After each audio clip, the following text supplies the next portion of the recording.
Graça e paz da parte do nosso grande Deus e Salvador, Jesus Cristo. Hoje é o domingo de Ramos e da Paixão do Senhor, o início da Semana Santa. Vejam, com esta solene celebração do domingo, a igreja abre aquela que é chamada a Grande Semana. A semana que vai nos fazer celebrar o mistério da paixão, morte, sepultura e ressurreição do Senhor. Esta semana culmina, de hoje a 8, com o dia mais santo do ano, o domingo da ressurreição, o domingo da Páscoa, da vitória do nosso grande Deus e Salvador, Jesus Cristo. Este domingo que estamos vivendo, meu querido irmão, minha querida irmã, tem dois sentidos. Primeiro, a procissão de Ramos. Depois, a missa da Paixão. Atenção para isso, porque em geral a gente chama domingo de Ramos, mas não é. É domingo de Ramos e da Paixão do Senhor. Vou explicar a você. Antigamente, logo no iniciozinho da igreja, não havia a Semana Santa como nós temos hoje. Há uma celebração na quinta-feira, uma na sexta. Era impossível.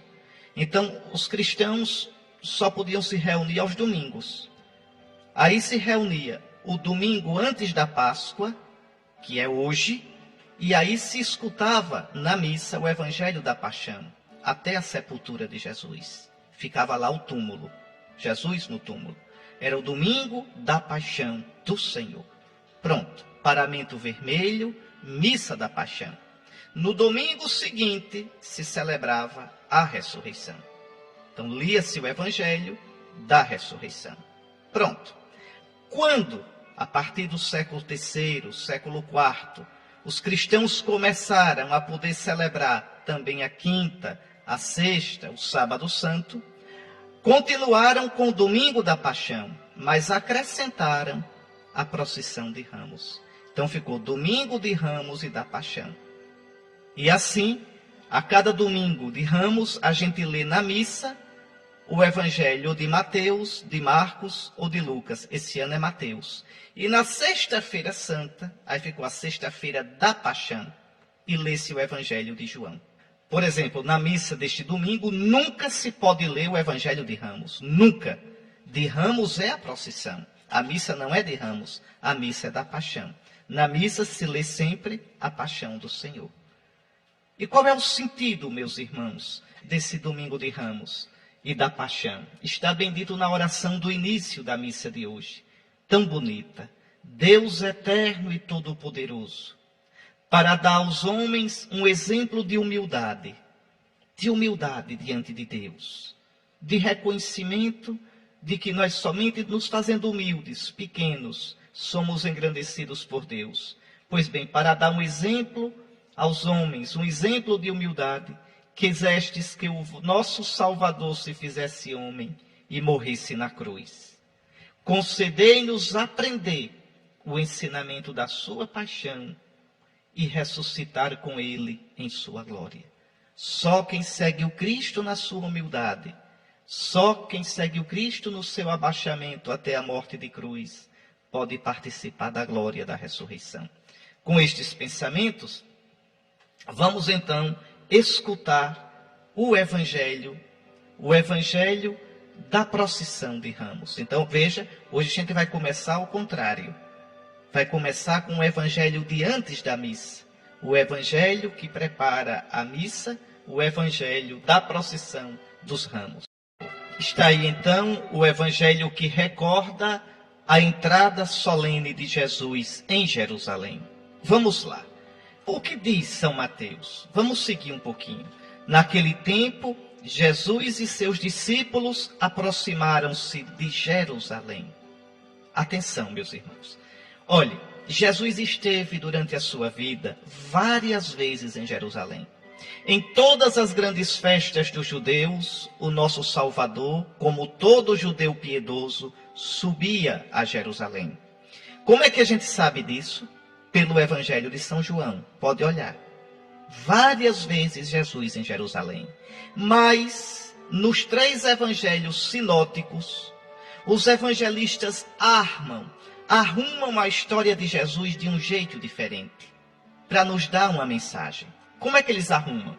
Assim, Jesus começa a pregar na Galileia, lá no norte, toda a pregação dele é lá, e depois ele toma o rumo de Jerusalém, para morrer e ressuscitar.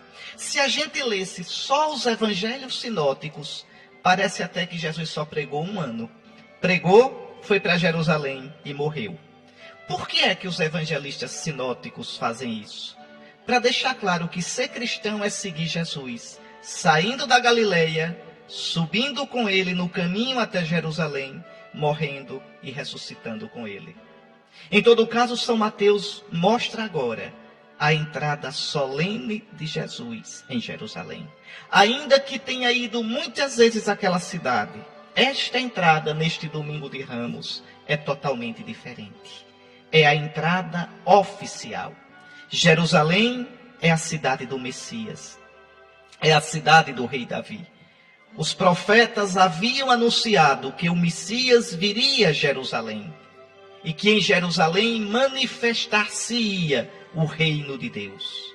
Pois bem, agora Jesus vai entrar de modo solene. É a sua última Páscoa. É a Páscoa da sua vida. Por esta Páscoa, Jesus veio ao mundo. Estamos no ano 30 da era cristã, da nossa era.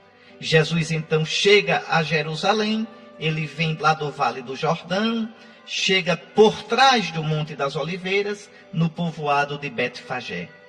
E aí é interessante como Jesus tem o controle de tudo. Como no vai e vem da vida, Jesus sabe ver a vontade do Pai, a providência de Deus. Coisa que nós também devemos aprender a ver, meus irmãos. A providência de Deus nos acontecimentos da vida. Jesus manda que os discípulos, lá em Betfagé, peguem uma jumenta e um jumentinho que estão amarrados. Ele diz, desamarrai e trazei-os a mim. E se alguém perguntar, o que fazeis com esse jumentinho? É interessante a resposta, o Senhor precisa deles. Isso, basta isso. O Senhor precisa deles, não precisa justificativa. Quando o Senhor te pedir alguma coisa, meu irmão, entregue ao Senhor. O Senhor precisa de ti. O Senhor precisa da tua presença de amor, de serviço, de perdão, de esperança. A sua presença de cristão, de discípulo que testemunha o nome do Senhor diante do mundo. O Senhor precisa deles. Tudo é teu, Senhor. Tudo é para a tua glória, tudo para o teu serviço. Ensina-me, Senhor, a colocar minha vida, a colocar minhas coisas, a colocar meu tempo ao teu serviço. Se tu precisas, porque queres precisar, tu que não precisas de nada nem de ninguém, por amor é que queres precisar, Senhor, nós te disponibilizamos tudo. Dou-te meu tempo, dou-te minha vida, dou-te meu futuro. O Senhor precisa deles. Pois bem, e aí Jesus vai entrar de modo solene em Jerusalém, cumprindo o que foi dito pelo profeta Zacarias e pelo profeta Jeremias. Dizei à filha de Sião, eis que o teu rei vem a ti, manso e montado num jumento, num jumentinho, num potro de jumenta. Esta profecia está exatamente assim no profeta Zacarias. Veja, Jerusalém se alegra porque chega o Messias, o rei, o descendente de Davi. Mas atenção para esse rei. Ele não vem montado num cavalo.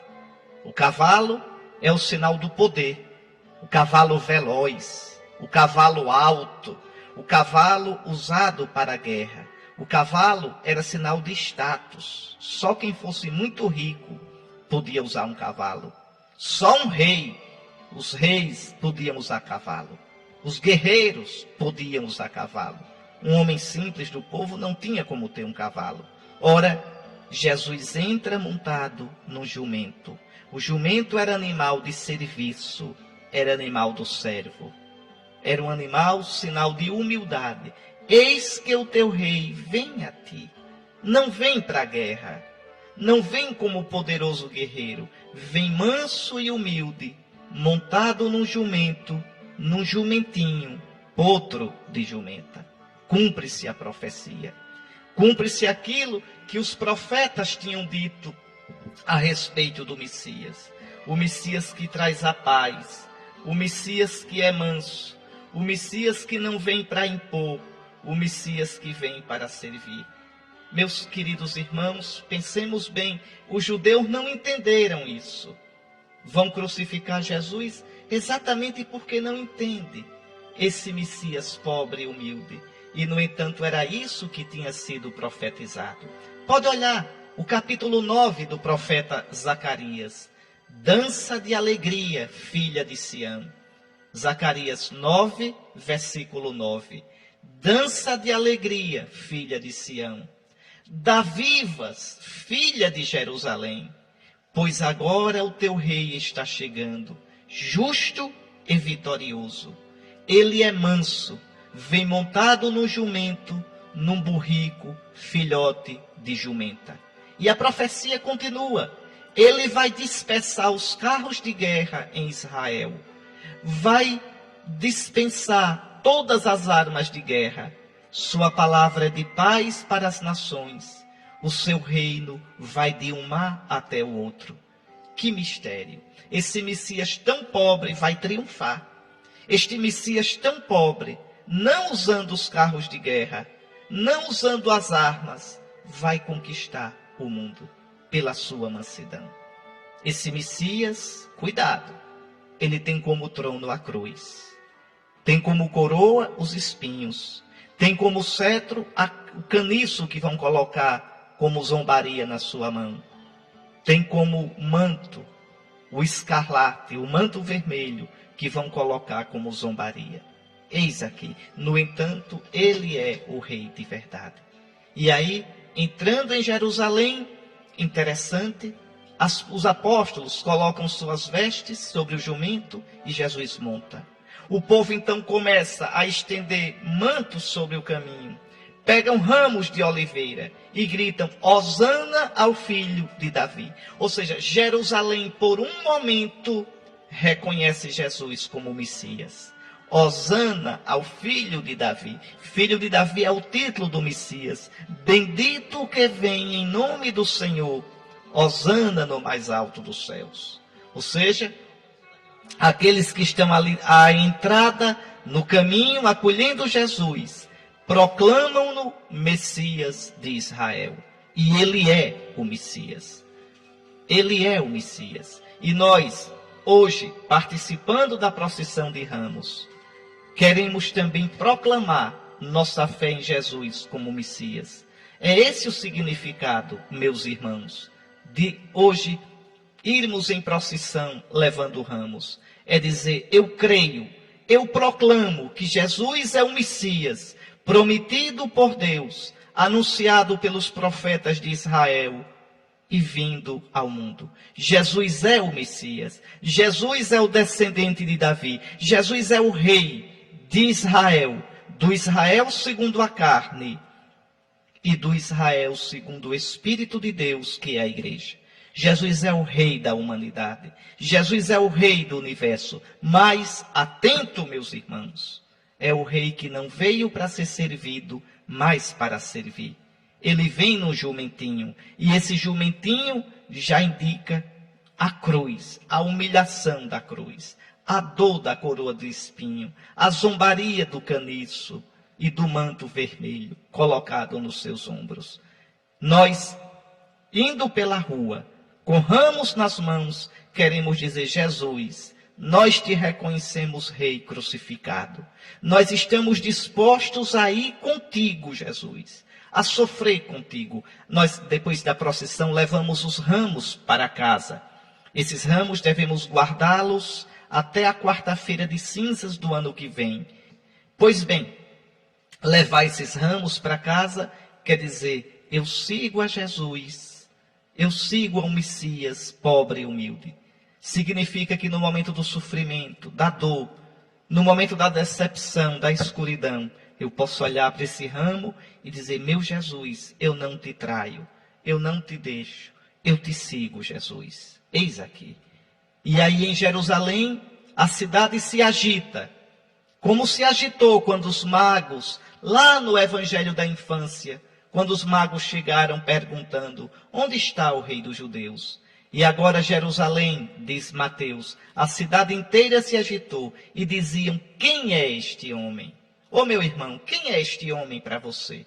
Quem é ele? Olha o que diz Jerusalém: este é o profeta Jesus, de Nazaré da Galileia. Não, não, não. Esta resposta não é suficiente. Não, esta resposta é incompleta. Ele não é só um profeta. Ele é o profeta prometido por Moisés, no capítulo 18 do livro do Deuteronômio. Olhe lá, meus irmãos, vamos abrir a Bíblia.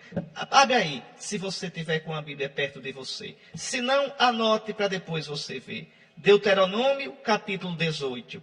Olha o que diz o versículo 15. Olha o que Deus diz: o Senhor teu Deus suscitará para ti, do meio de ti, dentre os teus irmãos, um profeta como eu. É a ele que deverás ouvir. Um profeta igual a Moisés, um novo Moisés. É o Messias, meus irmãos. É Jesus, o profeta. Não é um profeta como outro qualquer. Olha ainda o versículo 18. Desse mesmo livro do Deuteronômio, capítulo 18, versículo 18. Suscitarei para eles, do meio dos irmãos, um profeta semelhante a ti. Quer dizer, semelhante a Moisés. Porei as minhas palavras em sua boca, e ele lhes comunicará tudo o que eu lhe ordenar. Jesus não é um profeta qualquer. Ele é o profeta. E mais que um profeta, ele é o Messias, o Filho de Deus, o Filho bendito de Deus, o Filho do Deus vivo. Jesus é Deus, Deus vindo de Deus, luz vinda da luz, Deus verdadeiro e perfeito, vindo de Deus verdadeiro e perfeito. Então, essa resposta que os de Jerusalém dão ainda é imperfeita. Este é o profeta Jesus, de Nazaré da Galileia. Não, não, não. Jesus é o Filho de Deus, o Messias, nascido em Belém de Judá, não em Nazaré da Galileia. Ele é o Messias. Em todo caso, hoje Jerusalém acolhe o Messias. Hoje Jerusalém acolhe o Salvador. Acolhamos também nós, mais que Jerusalém. Acolhamos também nós que sabemos quem é Jesus, o Filho de Deus, o Santo de Deus, o nosso Salvador, aquele através de quem e para quem tudo foi criado no céu e na terra. A Ele a glória, meus irmãos, pelos séculos dos séculos. Amém. Vamos escutar a música que se canta no Domingo de Ramos, aclamando o Rei que vai chegar. Hosana ao Filho de Davi. Impressionante, meus irmãos, essa leitura. Ela é tirada do profeta Isaías, como você escutou. Ela é o terceiro cântico do servo sofredor. Olhe, há 4 cânticos do profeta Isaías que fala de um personagem misterioso, um servo que viria e iria sofrer muito. Iria sofrer pela salvação de todo o povo de Israel e até de toda a humanidade. Então, esses cânticos, esse aqui que nós acabamos de ouvir, é o terceiro. O primeiro cântico está em Isaías 42, versículos 1 ao 9. Isaías 42, 1 a 9. É o primeiro cântico do servo sofredor. Vale a pena lê-lo com devoção, pensando em Jesus. Esse cântico fala de Jesus. Fala de modo tão claro da paixão de Cristo, que muitos chamavam de a paixão de Cristo segundo Isaías. De tão bonito que é. O segundo cântico está em Isaías 49, versículos 1 a 6. Isaías 49, 1 a 6. E agora o terceiro cântico, esse que nós acabamos de escutar, está em Isaías 50, versículos 4 a 11. Eis aqui, Isaías 50, 4 a 11. Depois, existe ainda o quarto cântico do servo sofredor. Ele está em Isaías, capítulo 52, versículo 13, até o capítulo 53, versículo 12.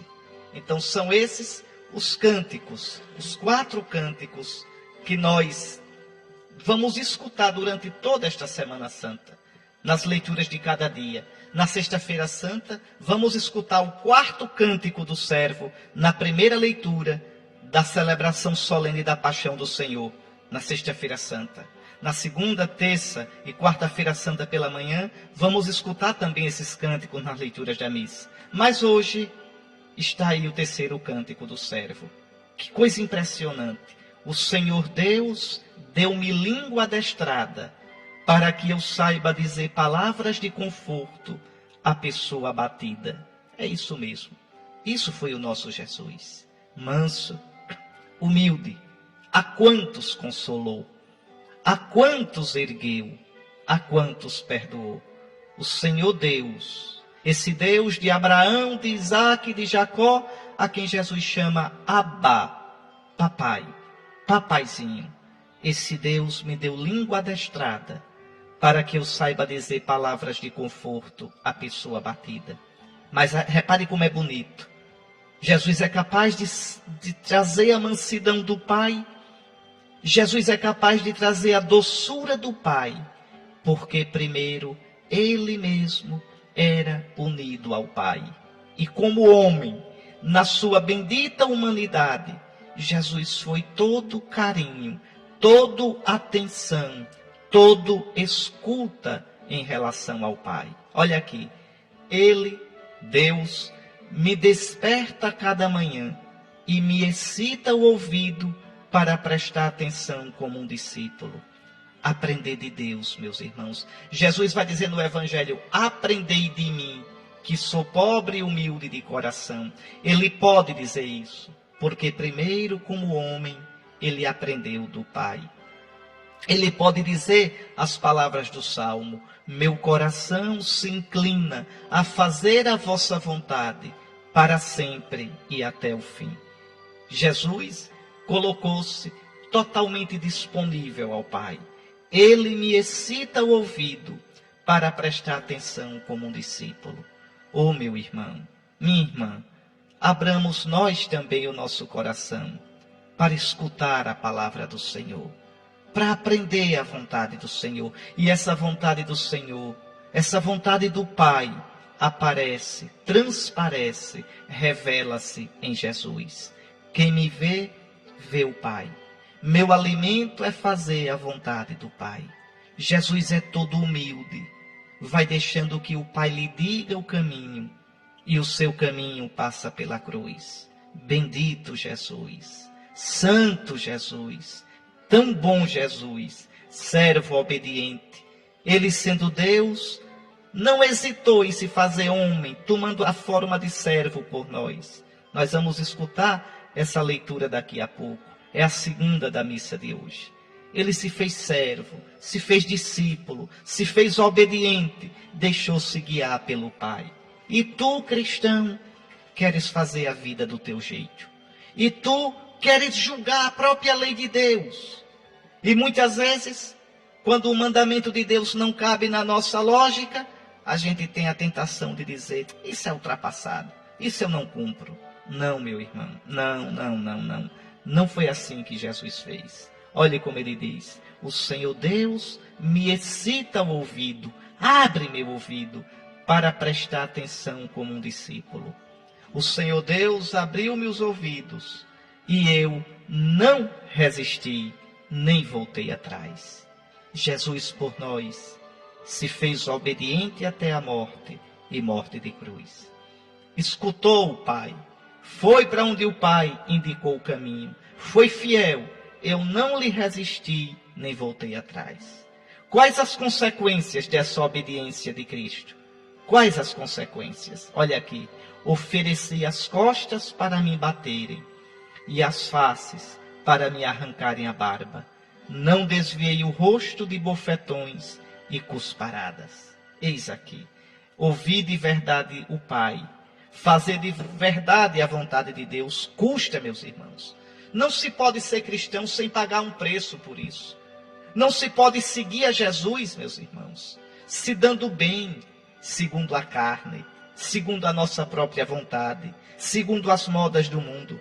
São Paulo vai dizer claramente: a amizade com o mundo é inimizade com Deus. A nossa glória, a nossa alegria é nos unir a Jesus no mistério da sua paixão. Como diz o próprio apóstolo Paulo, todos nós devemos gloriar-nos na cruz de nosso Senhor Jesus Cristo. A cruz de nosso Senhor deve ser para nós motivo de glória, meus irmãos. Eis aqui, não duvide nunca disso. Se o Filho de Deus passou por esse caminho de dor, se o Filho de Deus, pela sua obediência ao Pai, sofreu, quem somos nós para querer dar um jeitinho, para estar de bem com o mundo, negando o Senhor, negando a nossa fé, sendo rebelde à vontade do Pai? Olhe Jesus, escute: ofereci as costas para me baterem e as faces para me arrancarem a barba. Não desviei o rosto de bofetões e cusparadas. E por isso, veja a certeza de Jesus: mas o Senhor Deus é meu auxiliador. Por isso não me deixei abater o ânimo. Conservei o rosto impassível como pedra, porque sei que não serei humilhado. Sim, o Pai é fiel. O Pai não nos abandona. O Pai nos toma pela mão, como tomou Jesus. Bendito sejas, Jesus, pela tua fidelidade ao Pai. Bendito sejas, Jesus, Jesus querido, Jesus amado, porque de verdade obedeceste até a morte de cruz para a nossa salvação. Nós te adoramos, Santíssimo Senhor Jesus Cristo. Nós te adoramos e te bendizemos, porque pela tua santa cruz, pelas tuas dores, pela tua luta, tu remiste o mundo. Vamos agora ao salmo da missa de hoje. Antes de rezarmos o salmo, deixe-me falar um pouquinho sobre ele, que é muito importante. Este é o salmo 21, 22. Você conhece, porque Jesus citou este salmo na cruz. Antes de morrer, Jesus, vocês vão escutar no Evangelho da Paixão, Jesus deu um grande grito dizendo: meu Deus, por que me abandonastes? Atenção, que frase é essa? É de desespero? Não. É de revolta contra Deus? Não. É de desconfiança em Deus? Não. Jesus está rezando este Salmo 21, 22. Você quer saber os sentimentos de Cristo na cruz? Tem 2 salmos que você pode saber. Olha, se você quiser saber os sentimentos de Cristo, você leia 6 textos do Antigo Testamento e você vai saber exatamente o que Jesus estava pensando na cruz. Primeiro leia os 4 cânticos do servo sofredor. Os 4 cânticos. Esses cânticos dos quais eu já falei. E depois leia esse Salmo 21, 22 e o Salmo 30. Porque Jesus também rezou na cruz: Pai, em tuas mãos entrego o meu espírito. É o Salmo 30. Nesse Salmo 21, 22, você vai ver todo o sofrimento de Jesus, mas também a esperança dele. Observe, no Evangelho, Jesus nunca chama Deus de Deus. Jesus só chama Deus de Pai. Mas aqui ele não diz: meu Pai, por que me abandonaste? Ele diz: meu Deus. Por quê? Porque ele está citando de cor o Salmo 21, 22. Então, você quer saber os sentimentos de Jesus? Reza esse Salmo. E você vai ver como o Salmo se cumpre nele. Ele se confiou ao Senhor, que agora o liberte, vamos dizer. Ele não confiou em Deus? Se Deus o ama, então o liberte. É o Salmo. Jesus vai dizer, e o Salmo diz: traspassaram minhas mãos e os meus pés. Eu posso contar todos os meus ossos. Eles repartem entre si as minhas vestes. Sorteiam entre si a minha túnica. Vós, Senhor, não fiqueis longe de mim.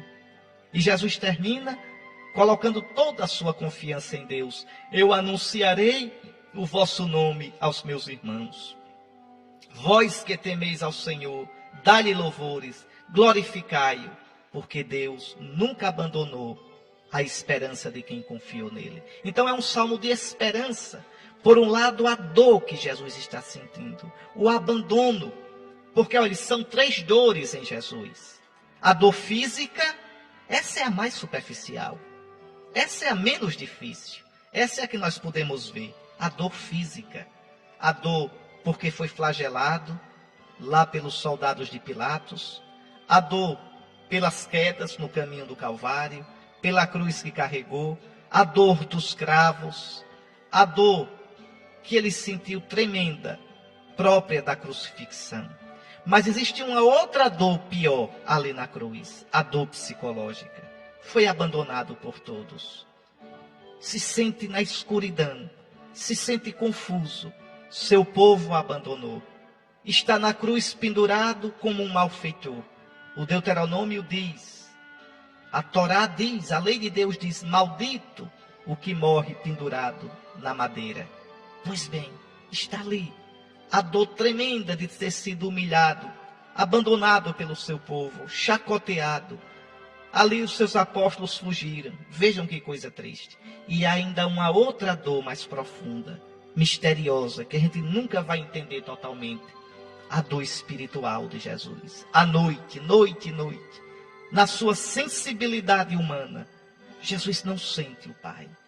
Parece que o Pai se escondeu, o Pai se cala. Meu Deus, por que me abandonaste? Mas Jesus sabe com toda certeza que o Pai está com ele.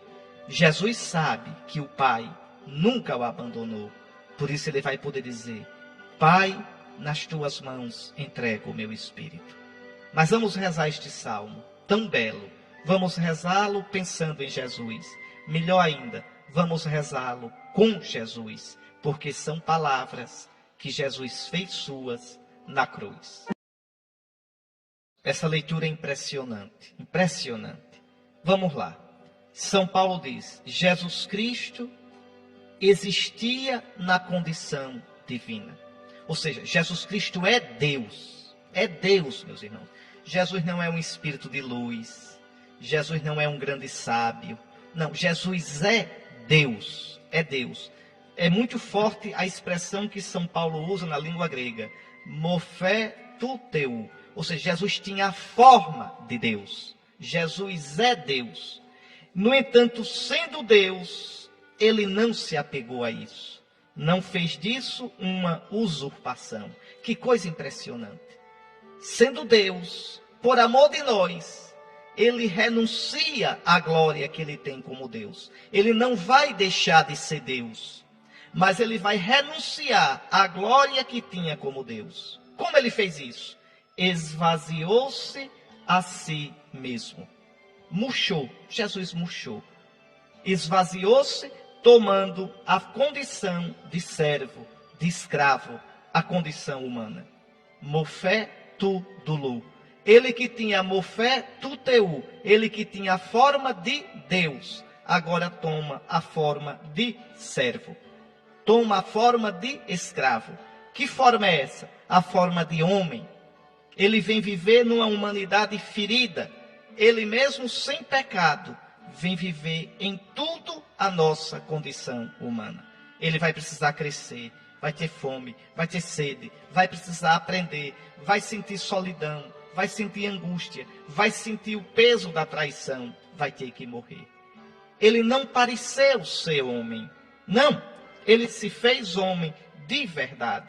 E mais ainda, olha aqui, tomou a forma de servo, tornando-se igual aos homens, mas tem mais. Encontrado com aspecto humano, humilhou-se a si mesmo, fazendo-se obediente até a morte. Jesus não só se fez homem, mas se fez homem totalmente obediente ao Pai, até a morte.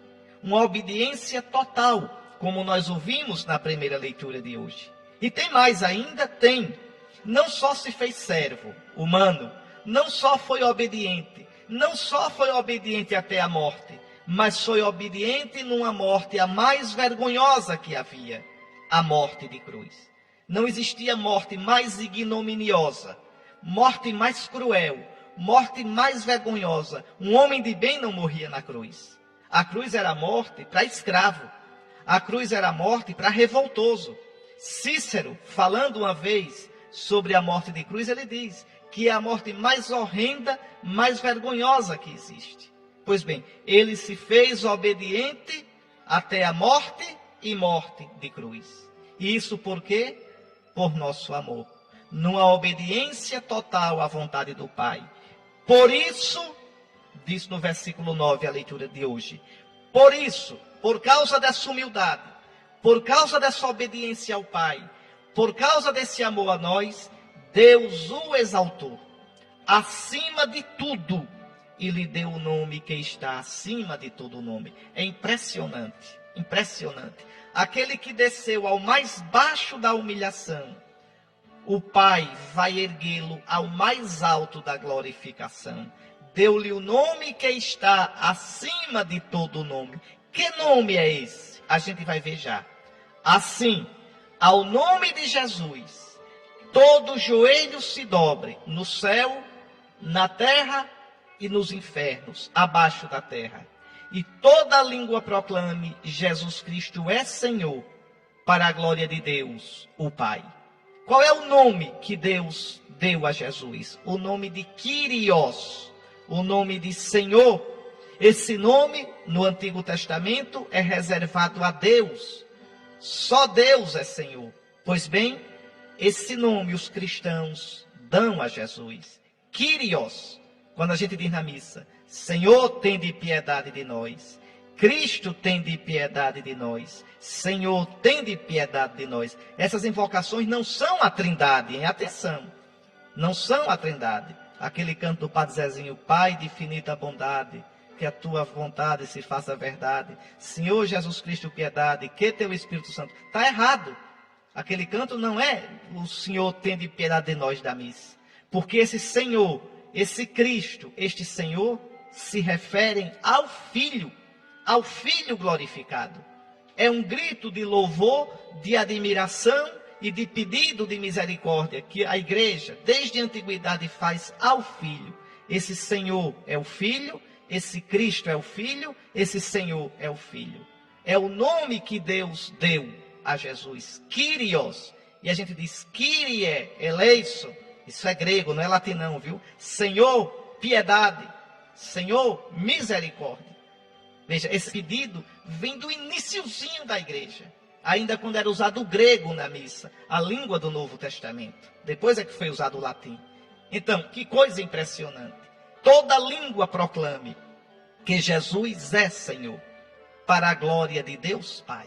Só glorifica Deus o Pai quem proclama que Jesus é divino, que Jesus é Senhor, que Jesus é Kyrios, como o Pai é Kyrios. No Antigo Testamento se dizia Adonai. Adonai quer dizer Senhor, meu Senhor, Senhor, de um modo bem majestoso. Então, quando tinha a palavra Javé, o judeu no lugar de Javé leem Adonai, Senhor, meu Senhor, por respeito a Deus. Pois bem, então Jesus é Adonai, Jesus é Senhor, Jesus é Deus. Que coisa impressionante. Aquele que nós vemos coberto de humilhação, de ignomínia, de sofrimento, nós agora o vemos coroado de glória.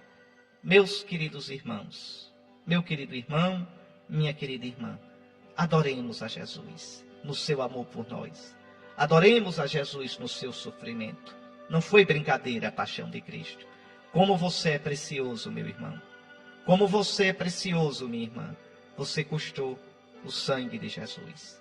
Mais tarde, São Pedro iria dizer: irmãos, não foi com ouro nem prata que nós somos redimidos, mas nós somos redimidos pelo sangue precioso de Cristo, como de um manso cordeiro.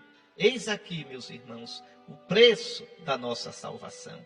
Que coisa impressionante, que a gente não jogue fora a nossa vida, que a gente não jogue fora, meus irmãos, esse preço tão alto da nossa salvação.